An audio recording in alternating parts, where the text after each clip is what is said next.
Pessoal, meu nome é João e eu pretendo a partir de agora começar a postar mais vídeos ensinando matemática e ou resolvendo provas ou falando da matemática em si, para ajudar o máximo possível vocês a aprender com facilidade e o mais naturalidade possível.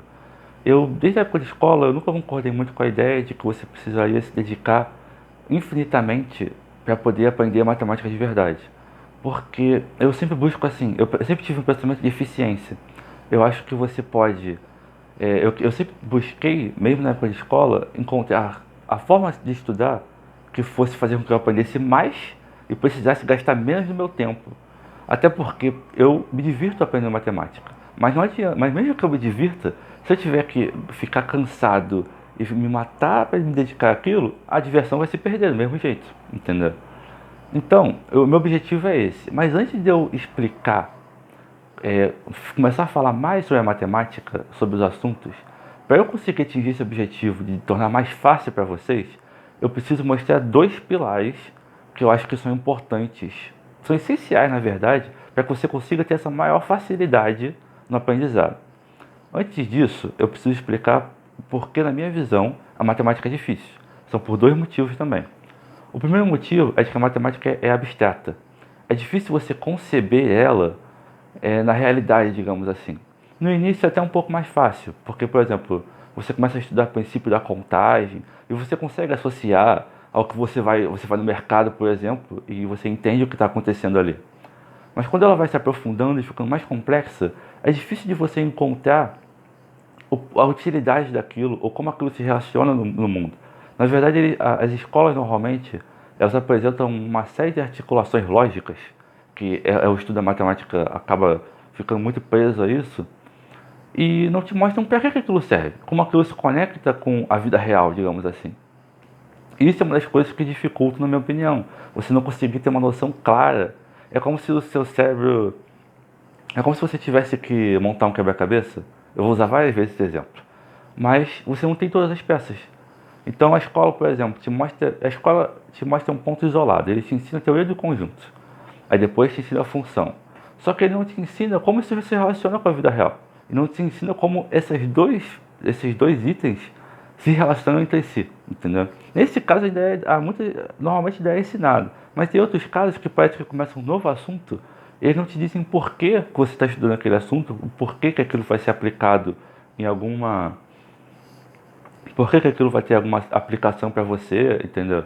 E isso é como se você tivesse essa peça do quebra-cabeça que falta. Então, para o nosso cérebro, isso cria uma. É como se deixa aquele vazio na compreensão. Às vezes você sabe realizar uma ação, mas você não sabe por que você está realizando ela. E isso já é. Se você faz alguma coisa e você é muito bom em fazer uma conta, mas você não sabe por que você está fazendo aquilo, ou quando você vai aplicar aquilo, é a mesma coisa que não saber, entendeu? E isso dificulta muitas pessoas o aprendizado da matemática, justamente porque você vai buscar. É, como fugiu a palavra? Em suma, você vai tentar entender, montando quebra-cabeças parte por parte, e de repente falta uma, entendeu? E aí você vai ter que pular uma pra frente e aquela ali ficou faltando. É como se tivesse um buraco no seu entendimento. E no futuro, talvez aquilo ali seja cobrado de alguma forma. Você vai precisar usar isso que você aprendeu para outra coisa. Mas isso que você aprendeu já está faltando peça, entendeu? É, é meio complicada essa parte. E realmente quando a gente estuda isso, é difícil preencher, porque realmente a matemática, ela, no seu aspecto prático, ela é um instrumento. A gente usa a matemática para realizar outras ações, mas ela é algo que nós inventamos. Então, por exemplo, diferente de quando a gente estuda, nós que estuda geografia, a gente está aprendendo sobre um tipo de mineral. Aquele mineral, ele existe na natureza. A gente estuda ele e vê as características dele, mas ele está ali na nossa frente. É uma coisa real que nós conseguimos conceber, entendeu? A matemática não. Não tem nada na nossa frente que nós consigamos pegar e analisar. Ela parte de uma necessidade nossa, mas nós começamos ela é todo um instrumento que nós criamos para nos ajudar a realizar certas ações. Então a gente aplica a matemática em tudo, mas é basicamente para isso que ela serve, para aplicações. É claro que tem um aspecto mais profundo disso, mas não é o que normalmente nós fazemos, entendeu? E é uma parte muito legal, inclusive, mas a maior parte do que nós fazemos é a aplicação. Então, por exemplo, eu vou medir uma coisa que as pessoas precisam fazer para construir casa, medir uma parede. Dá um exemplo. Para medir a parede, eu preciso de um padrão que me diga o que é medir? Medir, na verdade, é você comparar. Então eu posso medir uma parede, por exemplo, por livros. Esse livro aqui, por exemplo. Eu vou empilhando esse livro e aí no final eu vou dizer que a parede mede 10 livros desse. Entendeu? Essa foi o livro, é a unidade de medida que eu escolhi. É um padrão que eu escolhi. E aí tudo que eu vou fazer em relação à parede, eu vou dizer que ela mede 10 livros. A diferença é que nós usamos uma unidade padrão, que é o metro, por exemplo. O metro, é uma distância que nós definimos e nós nos baseamos nela para poder medir tudo. Centímetro, milímetro, quilômetro, tudo isso são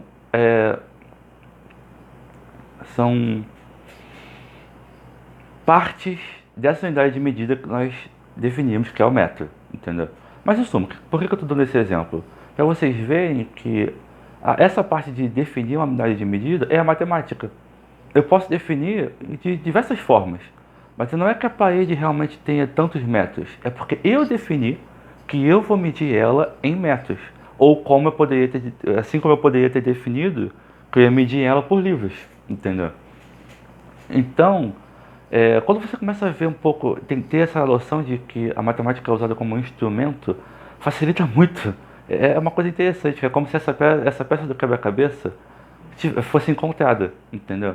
Então, as coisas passam a ser mais claras. É uma coisa engraçada, é até difícil de explicar, porque realmente, às vezes você sabe toda a teoria por trás de alguma coisa, mas quando você entende para que aquilo é usado, aquilo fica mais claro. Aí você consegue entender por que você aprende trigonometria, por que você aprende certas relações aritméticas. A parte da aritmética é a parte que você consegue relacionar mais com a realidade, porque ela gira muito em torno da contagem, entendeu? Mas quando parte para a álgebra, por exemplo, já fica muito abstrato e isso dificulta o aprendizado das pessoas, depois dessa volta toda que eu dei aqui. Mas então, por isso que depois eu vou chegar na parte dos pilares, do que a gente pode fazer, eu vou explicar um pouco melhor sobre isso. A segunda dificuldade é que no início da matemática ela está ligada a uma necessidade nossa, como por exemplo a necessidade de contar. Lembra daquela historinha de contar carneirinho? Essa foi a primeira necessidade. Só que a partir disso, a matemática começa a fazer análises mais profundas daquilo que ela criou. Então nós criamos os instrumentos de soma, nós vamos atribuindo novos fatores lógicos dentro, nós vamos expandindo muito ela. Então ela pode ser muito complexa. Essa complexidade cria aquelas situações, por exemplo, em que mesmo que você domine um certo assunto, isso com certeza já aconteceu com vocês. E vocês estudaram, vocês dominaram, vocês entenderam como algum assunto funciona, e vocês conseguem aplicar nas partes mais básicas, mas sempre fica mais complexo a ponto de que vocês não conseguem mais resolver aquilo. Entendeu? Então, essa é uma das questões da matemática. Ela consegue se combinar e ficar tão complexa a ponto de que mesmo que você entenda o assunto, pode parecer que você não sabe nada dele, entendeu? Porque ela pode se desenvolver a ponto de ficar de uma forma como você nunca antes viu e que vai exigir um raciocínio seu que você não teve antes, entendeu? Então, aí que eu vou entrar os dois pilares. Primeiro, os dois pilares é um para teoria e outro para prática, que são as coisas que eu acredito que vocês devam ter em mente, tentar fazer, porque eu, por exemplo, faço e eu aprendo melhor assim, e mais rápido. Porque inclusive você não vai precisar se dedicar, se você não tiver muito tempo, você não vai precisar ficar horas e horas e horas do dia para você conseguir aprender algum assunto. Se você estudar, por exemplo, se você tiver meia hora por dia, você tirar para fazer isso, vai funcionar, entendeu? O primeiro é teoria. É a primeira parte que eu falei da matemática ser abstrata. Toda vez que você estiver estudando um assunto e você estiver tentando compreender ele, você precisa compreender também a ligação que aquilo tem com a realidade, ou seja, como aquilo pode ser utilizado. E se o assunto for muito complexo, você tem que pelo menos entender Porque às vezes uma coisa é muito avançada e você não vai encontrar uma ligação direta, como ir ao mercado e fazer alguma coisa. Mas você tem que conseguir fazer a conexão entre isso e uma matéria anterior, entendeu? Como, por exemplo, isso normalmente a escola até mostra, a relação entre a função e o conjunto. Você precisa ter essa conexão porque você vai montando o quebra-cabeça por parte. Você vai seguindo um caminho todo, entendeu? Não vai ser pontos isolados. Agora você aprendeu a somar, lá na frente você aprende a multiplicar, como se não tivesse relação nenhuma entre os dois, entendeu? Você precisa, a matemática é essa pirâmide que você vai botando bloco por bloco e você vai conseguir, você cria uma base e você vai conseguir ir avançando nela. Inclusive, por que para muito outra essa entra voltando na abstração, torna essa dificuldade de você ter essa falta dessa peça do quebra-cabeça e você não conseguir montar tudo parte por parte, é o que dificulta muito o aprendizado em outros temas mais à frente. Porque você vai precisar, como eu falei, você vai precisar daquela informação de antes e você não vai ter, entendeu? E você vai precisar ter um certo raciocínio que você teve na situação antes e você também não vai ter, entendeu? Aí, normalmente, só que as pessoas não pensam em voltar. Você teria que voltar, aprender no caminho certinho de novo, para poder entender aquilo lá na frente. Só que aí é um trabalho, eu concordo, já é um trabalho muito grande, entendeu? Mas é o que precisa ser feito, para falar a verdade. Então, e na teoria, você precisa sempre buscar fazer essa relação. Na hora que você estiver lendo alguma coisa sobre a teoria, você precisa buscar sempre criar analogias com ou a realidade ou aquilo que está conectado àquele assunto antes, entendeu? Não pode deixar que aquilo seja visto como um ponto isolado. Quando você estiver estudando trigonometria, por exemplo, você precisa entender por que você está estudando aquilo. A trigonometria, você, por curiosidade, o triângulo é o polígono da figura geométrica mais fundamental. Então, todas as outras, você usa o triângulo para poder desvendar ela. Então, por que a gente aprende tanto triângulo na escola? Porque se você conhece o triângulo, você consegue todos os ângulos e todos os lados, você tem muito mais facilidade para conseguir descobrir todas as outras figuras geométricas. E a geometria, uma das principais funções é você medir coisas, certo?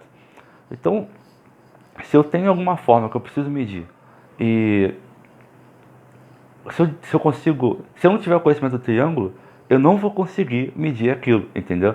Ou se eu tiver o conhecimento, eu vou ter mais facilidade para poder correr atrás daquilo do que se eu não tiver. Então quando a gente estuda trigonometria, na verdade a gente está aprendendo a desvendar. Tem um livro que eu li que usa esse termo, o triângulo. Ou seja, é descobrir todas as informações em que estão incluídas no triângulo. Os ângulos e os lados, basicamente. Porque usando essas informações, nós vamos conseguir desvendar outras figuras que nós precisamos e medir tudo que a gente quer, entendeu? Basicamente. Então, você entender isso facilita muito a hora que você está estudando, entendeu? É uma coisa meio inconsciente. O seu cérebro simplesmente não se sente tão perdido por você saber o que você está fazendo, entendeu? Ao invés de você ficar estudando toda a teoria, ficar aprendendo a fazer um monte de relação nos triângulos e aprendendo um monte de fórmula que você vai aplicar, mas no fim das contas você não sabe para que você está fazendo aquilo, entendeu? Então na teoria, recapitulando, na teoria, toda vez que vocês estiverem estudando teoria, vocês precisam parar e fazer analogias entre aquilo. Fazer analogias, eu esqueci desse termo. Fazer analogias entre aquilo que você está estudando e aquilo que você já conhece, entendeu? Então, por exemplo, você não conhece conjuntos, mas você conhece combinações de grupos de itens no dia a dia, entendeu? Como um grupo de canetas, um grupo de frutas no mercado. E você pode fazer a associação entre os conjuntos e isso. E aí o seu cérebro vai ter mais clareza do que são conjuntos, porque ele vai ter feito essa comparação com algo que você já conhece, entendeu? E quando chega naquela parte mais complexa, em que você não tem muita relação com a realidade, você precisa fazer analogias com coisas que você já conhece dentro da própria matemática, entendeu? Ou na verdade pode ser na realidade, não necessariamente a analogia precisa estar ligada a algo sobre aquele assunto específico, mas precisa ser algo parecido, entendeu? Só para o seu cérebro ter mais clareza do que você está fazendo. Então, aí na parte prática, que é o segundo, é a parte do segundo pilar, que é a segunda ação que você tem que fazer, eu vou para a segunda dificuldade, que eu falei que era a matemática começa a ficar muito complexa e ela, mesmo que você conheça o assunto, ela pode se desdobrar a tal ponto que você vai precisar de um raciocínio que você nunca teve antes.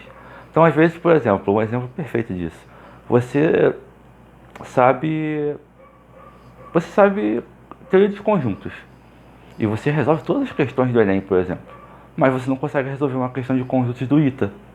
Por quê? Se você já aprendeu tudo sobre conjuntos, você sabe toda a teoria. É porque você nunca foi exigido de você ter um raciocínio aquele nível ou com aquele tipo de complexidade, entendeu? E como se resolve isso? Normalmente as pessoas, quando a gente vai estudar matemática, a gente pensa que a gente tem que fazer o máximo de exercício possível. E não é que isso não funcione, isso é muito bom. Porque justamente vai criando essa série, vai nos dando essa série de raciocínios diferentes, para que quando a gente precise para uma prova, para alguma atividade, nós já tenhamos ele, entendeu? Porém, isso é muito demorado. E o nosso cérebro, ele trabalha fazendo relações. Então ele combina informações. Uma coisa que de outro assunto completamente diferente, como eu tinha falado, pode servir para o nosso cérebro combinar e achar uma resposta na parte da matemática que a gente nunca pensou que poderia encontrar. Inclusive, as pessoas mais criativas do mundo, se você já viu uns documentários falando sobre isso, o que normalmente elas fazem? Elas se interessam por muitas coisas, desde arte, história, matemática, física, e elas têm tanta informação que essas informações, que o cérebro delas pode relacionar um monte de coisa e achar novas combinações. Isso é o que faz elas serem criativas. Isso é o que faz elas acharem novas respostas para novos problemas. Então, qual é a melhor forma que eu sugiro para vocês aprenderem? Isso aqui, eu acho que é a melhor dica que eu posso dar para vocês aprenderem. Ao invés de vocês ficarem tentando resolver os exercícios do zero, passem a estudar as resoluções. Isso, vai direto nas resoluções. Entende como é que você vai fazer isso? Você vai pegar uma resolução, você vai ver vai entender a questão, vai ver qual foi o raciocínio, antes mesmo de você ter o seu. Você vai ver como aquele raciocínio foi desenvolvido, vai entender ele e vai fazer a questão você seguindo aquele raciocínio, entendeu? Então você pega a questão, viu a resolução, entendeu? Aí você minimiza o vídeo ou a página, pega o caderno e fica seguindo o raciocínio. Esqueceu, não entendeu alguma parte? Volta, entende de novo aquela parte do raciocínio e refaz como se você estivesse fazendo. Copiando mesmo. Não basta você só copiar, você precisa entender o que está sendo feito. Mas copie o raciocínio. Com isso, com o tempo você vai estar colecionando, digamos assim, uma série de raciocínios diferentes. E você vai ter mais coisas para o seu cérebro relacionar. E no momento que você realmente precisar fazer uma coisa nova, já vai ter muitas coisas para relacionar. E talvez você esteja nesse nível de complexidade que vai ser exigido. Então, por exemplo, se você quer passar no ITA, estuda o básico, começa a fazer questões, a ver resoluções de questões mais básicas e vai avançando até ver a resolução do ITA. Entende a resolução do ITA, uma que seja. Você entender uma resolução do ITA vale mais do que você tentar fazer um monte de exercício e ficar quebrando a cabeça, não conseguir fazer, ou você fazer outros mais básicos do que aquele, entendeu? Você vendo uma resolução do ITA atrás da outra, você vai se acostumando com aquele nível, com aquele tipo de raciocínio, entendeu? E quando você tiver necessidade de resolver uma questão por si só, você já vai estar acostumado com aquele nível e você já vai ter muitas peças de quebra-cabeça para você juntar e achar uma nova resposta. É muita coisa para o seu cérebro relacionar e achar uma nova resposta, entendeu? E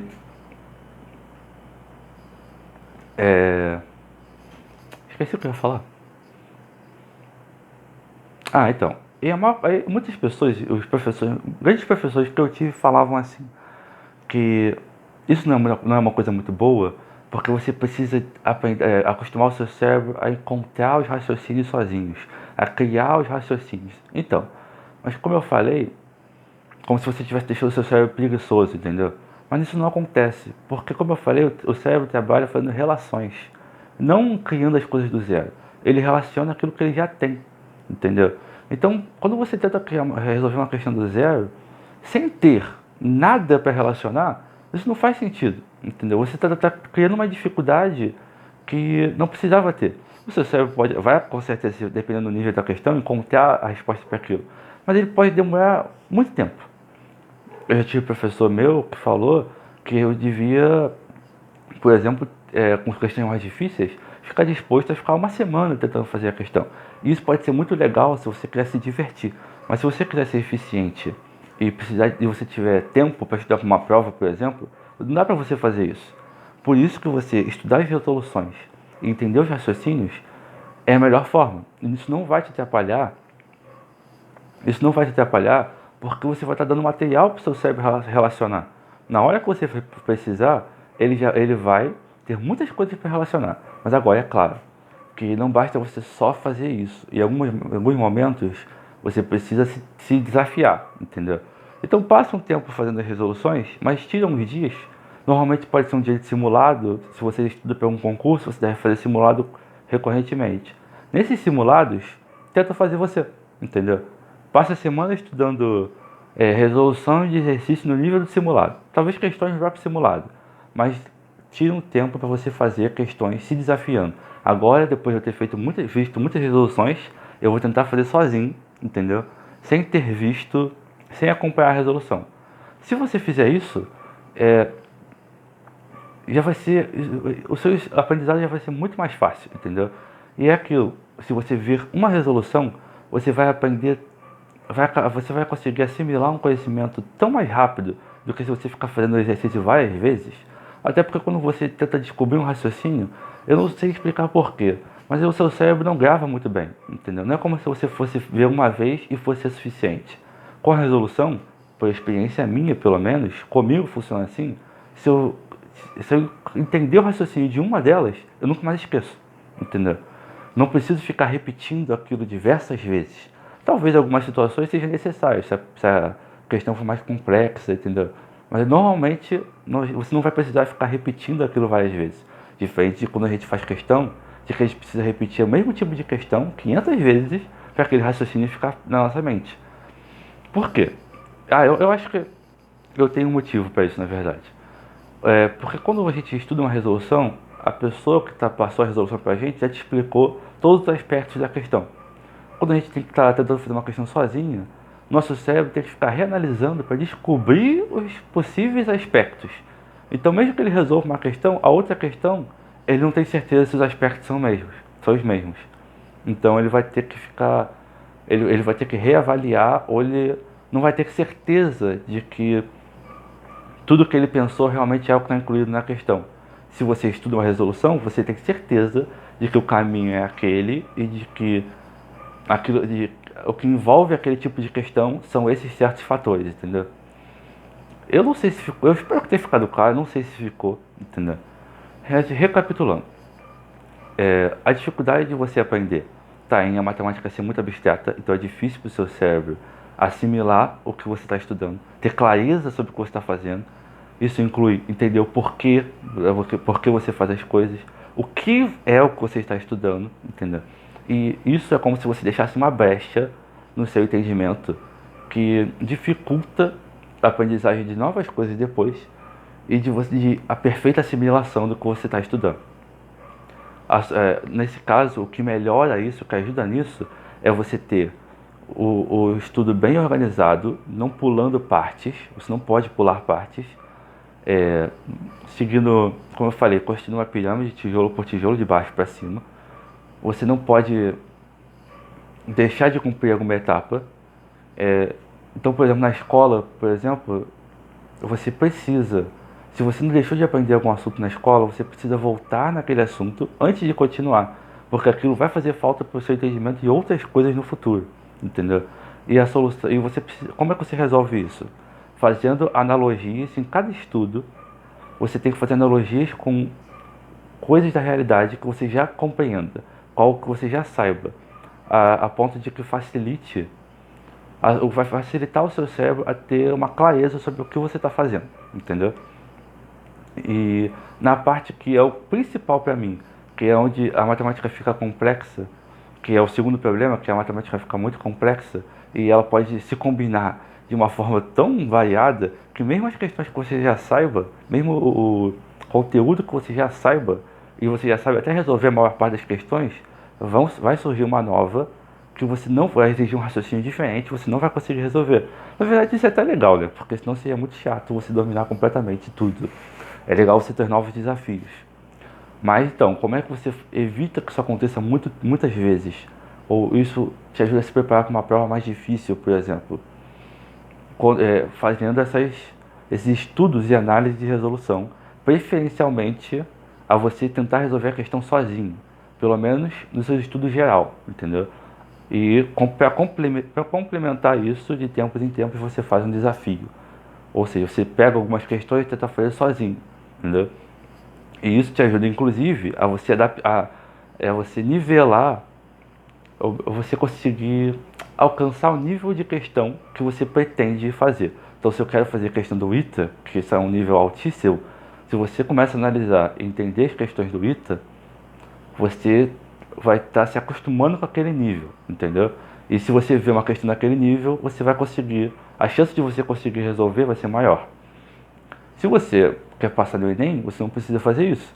Se você fizer resoluções do Enem, no nível do Enem, você já vai estar se acostumando com aquele tipo de pensamento que a prova tem, entendeu? E você...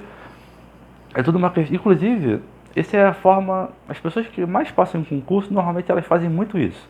Refazer... não estudar resolução, mas fazer provas antigas, certo? Se você... Provavelmente você faz isso. De estudar as provas anteriores. Só que isso é melhor ainda quando você entende a resolução delas, entendeu? Estudando com alguém que já fez, e é mais rápido, é mais eficiente, entendeu? Isso tudo é para deixar mais fácil, que é o meu objetivo no final, entendeu? Eu vou começar a ensinar outras coisas como teoria dos conjuntos, função, voltado para o ensino médio principalmente, pelo menos a princípio, mas que você vai tirar um proveito muito maior disso tudo se você estiver seguindo desse jeito, entendeu? Tudo que eu falar, eu vou tentar linkar com alguma coisa da realidade, entendeu? Fazer essas analogias que vão te facilitar o entendimento. E eu também, e na parte de exercício, eu vou focar em te mostrar as resoluções e os raciocínios para que você colecione raciocínios e você tenha mais coisa para relacionar quando você tiver que encontrar uma coisa completamente nova, entendeu? É basicamente isso que eu queria falar. Esse vídeo aqui é para esclarecer um pouco isso. Espero que tenha ficado claro, apesar de eu dar várias voltas, entendeu? E é isso. Eu espero que no próximo vídeo você assista e esteja comigo. E eu vou seguir essa linha sempre de tentar deixar tudo o mais fácil possível, entendeu? Até a próxima.